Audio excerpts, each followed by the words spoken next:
പരമദിവ്യകാരുണ്യത്തിന് ആരാധനയും സ്തുതിയും പുകഴ്ചയും ഉണ്ടായിരിക്കട്ടെ.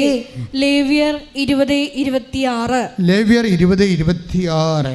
എന്റെ മുൻപിൽ നിങ്ങൾ വിശുദ്ധരായിരിക്കുവിൻ. എന്റെ മുമ്പിൽ പറഞ്ഞ്, എന്റെ മുൻപിൽ നിങ്ങൾ വിശുദ്ധരായിരിക്കുവിൻ.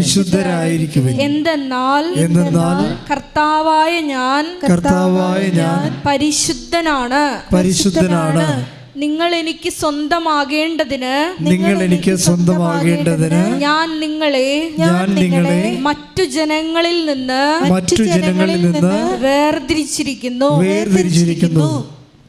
നമ്മൾക്ക് മറ്റു ജനങ്ങളിൽ നിന്ന് വേർതിരിക്കാനും ദൈവത്തിന് നമ്മൾ സ്വന്തമാകാനുള്ള എളുപ്പ വഴിയാണ് വിശുദ്ധി എന്ന് പറയുന്നത്. വിശുദ്ധി, നമ്മൾ വിശുദ്ധിയെ സ്നേഹിക്കുമ്പോൾ എന്താണ് സംഭവിക്കുന്നത്? കർത്താവിൻ്റെ പീഡാനുഭവത്തോട് ഐക്യദാർഢ്യം പുലർത്തുകയാണ്. ഈ ഗോട്ട് ദ പോയിന്റ്. നീ കുരിശിൻ്റെ വഴി നടത്താൻ അല്ല വിഷയം. കുരിശിൻ്റെ വഴി ആർക്ക് വേണമെങ്കിലും നടത്താൻ പറ്റും. പക്ഷേ നമ്മൾ വിശുദ്ധിയെ സ്നേഹിക്കുമ്പോൾ നമ്മളെ വിശുദ്ധീകരിക്കാൻ വേണ്ടി അവൻ്റെ വിശുദ്ധമായ രക്തം ചിന്തിയവനാണ്. അപ്പം അവൻ്റെ പീഡാനുഭവത്തിൽ നമ്മുടെ ഐക്യദാർഢ്യം പുലർത്തുന്നു. നമ്മൾ കർത്താവേ, I accept that my Lord, you shed your blood for my redemption. നീ എൻ്റെ വിശുദ്ധിക്ക് വേണ്ടിയും വീണ്ടെടുപ്പിന് വേണ്ടിയാണ് വിശുദ്ധ രക്തം ചിന്തിയെന്ന് നിൻ്റെ മരണത്തെ ഞാൻ പ്രഖ്യാപിക്കുന്നു. പറഞ്ഞേ, കർത്താവേ, നിൻ്റെ മരണത്തെ ഞാൻ പ്രഖ്യാപിക്കുന്നു. വിശുദ്ധിയെ ഒരു മൂല്യമായി പരിഗണിച്ചുകൊണ്ട് എന്നെ വിശുദ്ധീകരിക്കാനുള്ള രക്തം ചിന്തിയുള്ള മരണത്തെ ഞാൻ അംഗീകരിക്കുകയും നിന്റെ പീഡാനുഭവത്തോടെ ഞാൻ ഐക്യദാർഢ്യം പുലർത്തുകയും ചെയ്യും.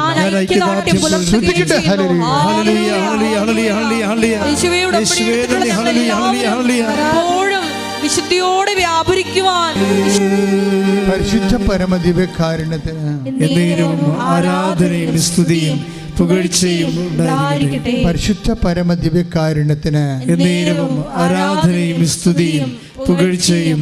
പുരുഷനോട് ഐക്യപ്പെടാനും കർത്താവിൻ്റെ കുരിശുമരണത്തോട് ഐക്യദാർഢ്യം പുലർത്താനും വേണ്ടിയാണ് ഞാൻ വിശുദ്ധീകരിക്കുകയും. ഇപ്പോൾ കത്തോലിക്കരാണെങ്കിൽ കുമ്പസാരിക്കുന്ന ദിവസങ്ങളാണിത്. ഇപ്പോൾ ചിലരാണെങ്കിൽ അവിടെ ചെല്ലുമ്പോൾ തിരക്കാണ്. അതുകൊണ്ട് കുറച്ച് നേരം നോക്കി നിന്നും പോരും. നിങ്ങൾ നോക്കി നിന്നും ആൾത്താറിൽ നിന്ന് ഇപ്പം നിങ്ങൾ കുമ്പസാരിക്ക് കഴിഞ്ഞപ്പോൾ അവിടെ തിരക്കാണ്, നിങ്ങൾ നോക്കി നിന്നിട്ട് പോരേണ്ടി വന്നാൽ സ്വർഗത്തിൻ്റെ വാതിക്കൽ പോയി നിങ്ങൾ നോക്കി നിന്നിട്ട് നരകത്തിലേക്കൊരു കാലത്ത് നടക്കേണ്ടി വരും. കാര്യം നിങ്ങൾ ഭൂമിയിൽ അതാ ചെയ്തിരിക്കണത്. ഇത്രയും വ്യക്തമായിട്ട് കർത്താവ് നിങ്ങളെ പറഞ്ഞിട്ടും നിങ്ങൾ മനസ്സിലാക്കിയിട്ടും നിങ്ങൾക്കതൊരു ഫീൽ കിട്ടണില്ലല്ലോ. അത്ര നിസ്സാര കാര്യമല്ല.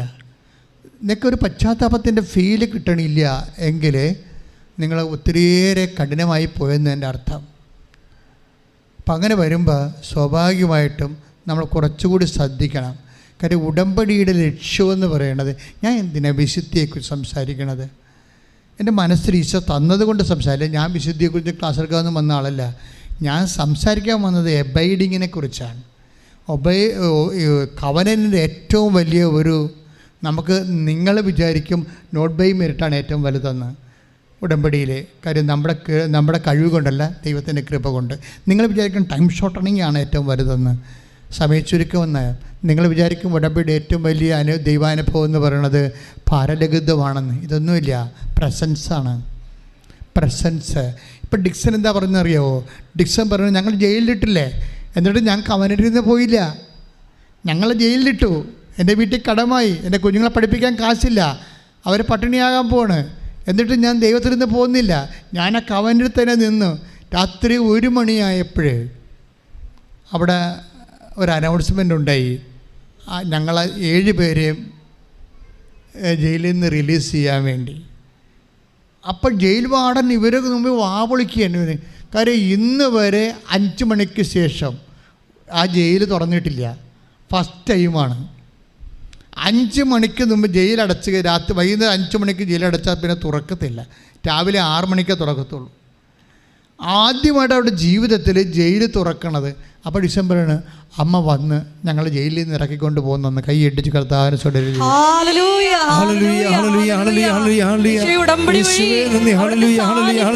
ഞങ്ങളുടെ കൂടെ സഞ്ചരിക്കുന്നതിന് ജെറമിയ 30:17 സ്തുതിക്കട്ടെ. Hallelujah hallelujah hallelujah hallelujah. യേശുവേ നന്ദി, യേശുവേ സ്തുതി. Hallelujah hallelujah hallelujah. ജെറമിയ 30:17 ഞാൻ നിനക്ക് വീണ്ടും ആരോഗ്യം നൽകും. പറഞ്ഞു, ഞാൻ നിനക്ക് വീണ്ടും ആരോഗ്യം നൽകും. നിന്റെ മുറിവുകൾ സുഖപ്പെടുത്തും. 18 കർത്താവ് അരുൾ ചെയ്യുന്നു, യാക്കോബിന്റെ കൂടാരങ്ങളുടെ ഭാഗധേയം ഞാൻ പുനഃസ്ഥാപിക്കും. അവരുടെ വാസസ്ഥലങ്ങളോട് ഞാൻ കാരുണ്യം പ്രകടിപ്പിക്കും. ഇതെല്ലാം റീസ്റ്റോറിംഗ് ആണ്. കവനന്റിന്റെ ഒരു വാഗ്ദാനത്തിൽ ഇപ്പോൾ 8810 വാഗ്ദാനം എന്ന് പറഞ്ഞില്ലേ, ദൈവത്തിൻ്റെ വാഗ്ദാനം എത്രയാണ്? 8811 ഒന്ന് സാധനം റീസ്റ്റോറിങ്. അത് എന്ത് നഷ്ടപ്പെട്ടാലും അത് റീസ്റ്റോർ ചെയ്ത് കൊടുക്കും. അന്ന് റീസ്റ്റോർ ചെയ്യണമെന്ന് പറഞ്ഞ കാര്യം അറിയാമോ? ഇതിന് ഇവർ കേസ് പുറത്തായില്ല, ജയിലിൽ നിന്ന് പുറത്തായില്ല. ജയിലിൽ നിന്ന് പുറത്തായ ശേഷം കോടതി പോയി കേസ് വാദിച്ചു. കേസ് ജയിച്ചു. 3 കൊല്ലത്തെ കേസാണ്. കേസ് ജയിച്ചു. പക്ഷേ എന്താ കിട്ടിയിരിക്കണത്? ആ 3 കൊല്ലത്തെ മുഴുവനും അരിയ ശമ്പളം ഒരുമിച്ച് കിട്ടി. ശ്രുതിക്കട്ടെ. ഹല്ലേലൂയ.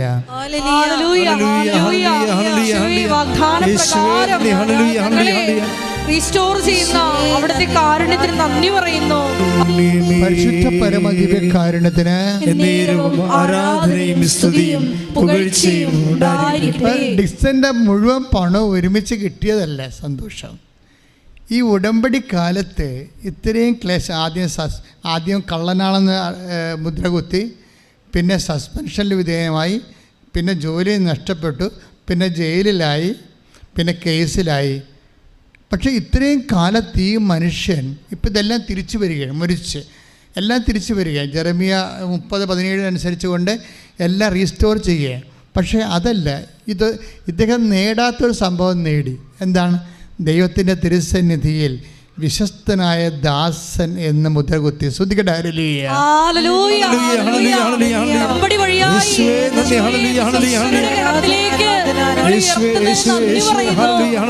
പരീക്ഷകളെ അതിജീവിക്കാനുള്ള വലിയ കൃപ ഞങ്ങൾക്ക് നൽകും. പരിശുദ്ധ പരമ ദിവ്യകാരുണ്യത്തിന് ആരാധനയും സ്തുതിയും പുകഴ്ചയും ഉണ്ടായിരിക്കട്ടെ. ഇതാണ് വിശ്വസ്തത എന്ന് പറയുന്നത്. വിശ്വസ്തനായി കഴിഞ്ഞാൽ ദൈവം വിളിക്കുന്നൊരു പേരാണ് ദാസൻ. അപ്പം അമ്മയെ പറഞ്ഞില്ലേ, ഞാൻ ഇതാ കർത്താവിൻ്റെ ദാസി എന്ന് പറഞ്ഞില്ലേ. ദൈവം അങ്ങനെ ഇങ്ങനെ ആരെയും കയറി ദാസൻ ദാസി എന്ന് വിളിക്കത്തില്ല. മക്കളെയൊക്കെ ഒന്ന് വിളിക്കും, മകളെന്നൊക്കെ വിളിക്കും, മകനെന്നൊക്കെ വിളിക്കും, വലിയ കഥയൊന്നുമില്ല. പക്ഷെ ദാസനെന്ന് വിളിക്കണമെങ്കിൽ അത് വേറെ റാങ്കാണ്. നമ്മൾ ITA പഠിക്കണ പോലെ IT എന്നൊക്കെ പറഞ്ഞാൽ മക്കളെന്ന് വിളിക്കണവരിക്കും. IAS വേറെയല്ലേ, IAM റാങ്ക് വ്യത്യാസം ഉണ്ടായി. ദാസൻ എന്ന് പറഞ്ഞാൽ വിശ്വസ്തതയിലേക്ക് പോയാൽ മാത്രമേ ദാസനാകത്തുള്ളൂ. ഈ വിശ്വസ്തതയും ദാസനും അങ്ങനെ വരുമ്പോൾ ദൈവത്തിൻ്റെ ഒരു തിരഞ്ഞെടുപ്പുണ്ടാകും. ഇപ്പം 12:18 കൃപ ഇങ്ങനെ വരണത്. ഇനി ഡിക്സന് കൃപ കിട്ടാൻ എളുപ്പമാണ്. ഇപ്പം അനുഗ്രഹം കിട്ടണമല്ല, ആ മനുഷ്യൻ കൃപയിലേക്കാണ് വരാൻ പോണത്. അനുഗ്രഹം ഫിസിക്കൽ ഫേവേഴ്സാണ്, യൂസ് ആൻഡ് ത്രോ. ആ കാശ് കിട്ടിയത് മുഴുവനും വേണമെങ്കിൽ മക്കൾ തോന്നിവാസികളാണെങ്കിൽ ആ കാശെല്ലാം നശിപ്പിക്കും. അതല്ല, അനുഗ്രഹം എന്ന് പറയുന്നത് നമ്മൾ സൂക്ഷിച്ചില്ല, അല്ലെങ്കിൽ ചില സമയത്ത് വെറുതെ ഈ പെട്രോൾ വെറുതെ ഇരുന്ന് ആവിയാകണ പോലെ ആവിയായി പോണത് അവസാനം ഫേവേഴ്സാണ്. അനുഗ്രഹങ്ങളുടെ ഒരു പ്രശ്നം അതാണ്. കാര്യം എന്ന് വെച്ചാൽ ഇന്നിപ്പോൾ ഒരു അനുഗ്രഹം നിങ്ങൾക്ക് കിട്ടി. ഇന്ന് നിങ്ങൾ ഒരു കാര്യത്തിന് വേണ്ടി OET പാസ്സാക്കാൻ വേണ്ടി കഷ്ടപ്പെട്ട് പഠിക്കുകയാണ്. പക്ഷേ നിങ്ങൾ അവിടെ ഇംഗ്ലണ്ടിൽ ചെന്ന ശേഷം വേറൊരു പരീക്ഷയില്ലേ. അപ്പം ഇവിടെ എത്തുമ്പോൾ OET ആയിരിക്കും. പക്ഷേ ഓവർസീസിൽ ചെന്ന് കഴിയുമ്പോൾ വേറെ പരീക്ഷയായിരിക്കും നിങ്ങളെ ടെൻഷൻ അടിപ്പിക്കണം.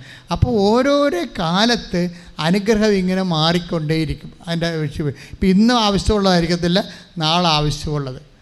പക്ഷേ എന്നും ആവശ്യമുള്ള സാധനമുണ്ട്, കൃപയാണ്. അതാണ് വിഷയം. ഇതെല്ലാം നമ്മൾ എന്നും ആവശ്യമുള്ള സംഭവമാണ് കൃപയാണ്. കൃപ ആർജിക്കുമ്പോഴാണ് ടൈം ഷോർട്ടനിങ് നടക്കുന്നത്, നോട്ട് ബൈ മേട്ട് നടക്കുന്നത്, അതുപോലെ തന്നെ ഭാരലഘുത്വം, ഹെവി ആയിട്ടുള്ള സബ്ജക്റ്റൊക്കെ ഇപ്പം തന്നെ ഡിക്സൻ്റെത് ഹെവി ആയിട്ടുള്ള സബ്ജക്റ്റ് അല്ലേ. അത് മോശമാകാൻ പോകണമെങ്കിൽ ഡെഡ് ബോഡി പാർസൽ ചെയ്യേണ്ടി വരും അവിടെ നിന്ന് ഇങ്ങോട്ട്. കാര്യം കാശും പോയി, ജയിലുമായി, ജോലിയുമില്ല, വേലയുമില്ല, കൂലിയുമില്ല, നാട്ടിൽ വന്നാലും കടമാണ്, പിന്നെ വരാതെയും എന്തെല്ലാം തകർച്ചയിലേക്ക് പോകേണ്ട സംഭവമാണ്. അപ്പോൾ അതിൻ്റെ പക്ഷേ അത് എല്ലാം റീസ്റ്റോർ ചെയ്ത് കൊടുത്തു. പക്ഷേ റീസ്റ്റോറിങ്ങിൻ്റെ കാലത്തെല്ലാം പുള്ളി വളരെ വിശുദ്ധിയോടുകൂടിയും വിശ്വസ്തയോടുകൂടിയും ദൈവതിരുസന്നിധിയിൽ ഒരിക്കൽ പോലും ദൈവത്തിൻ്റെ മനസാക്ഷിക്കൊരു പോറലേൽപ്പിക്കാത്ത രീതിയിൽ അമ്മയുടെയൊക്കെ ഒരു വിജയം അതല്ലേ. ഏത് ചാണാക്കുഴിക്കൊണ്ട് പ്രസവിക്കാൻ ഇട്ട് കൊടുത്താലും പ്രസവിച്ചിട്ട് ഹൃദയത്തിൽ സംഗ്രഹിക്കും, മിണ്ടത്തില്ല. ഞാൻ എപ്പോഴും ഓർക്കുക, യേശു പറയുന്ന പല വാക്കുകളും അമ്മയ്ക്ക് പരീക്ഷണങ്ങളായിരുന്നു. യേശു പറഞ്ഞ പല വാക്കുകളും അമ്മയുടെ വിശുദ്ധിയെ പരീക്ഷിച്ചതായിരുന്നു. പിതാവ് യേശുവിനെ പരീക്ഷിച്ചു, യേശു അമ്മയെ പരീക്ഷിച്ചു എന്ന് ഞാൻ പറയത്തുള്ളൂ. കാര്യം എന്നറിയാവോ? ഇപ്പോൾ അമ്മ എനിക്കും നിനക്കും എന്താ, എൻ്റെ സമയം ഇനി സമാഗതമായിട്ടില്ലല്ലോ, ഇല്ലേ? ആ സമയത്ത് വേണമെങ്കിൽ എനിക്കും നിനക്കും എന്ത് എന്നുള്ള കാര്യം ഒഴിവാക്കാൻ വരുന്ന യേശുവിനെ ഒഴിവാക്കില്ല. യേശു അപ്പൻ്റെ സ്വഭാവമാണ്. ഈശോ അപ്പൻ്റെ സ്വഭാവമാണ്. അപ്പൻ എപ്പോഴും ഈ കുരിശ് വെച്ച് മാത്രമേ കൃപ കൊടുക്കത്തുള്ളൂ. അത് പേയ്മെൻ്റാണല്ല. അതുകൊണ്ട് ബൈബിൾ പറയണം, നമ്മൾ വിലക്ക് വാങ്ങപ്പെട്ടതാണ്. Taste the bed of God, വിലക്ക് വാങ്ങപ്പെട്ടവരാണ്. ശ്രദ്ധിക്കട്ടെ. Hallelujah, hallelujah, hallelujah, hallelujah, hallelujah, hallelujah. യേശുവേ നന്ദി, യേശുവേ സ്തുതി. Hallelujah, hallelujah, hallelujah, hallelujah.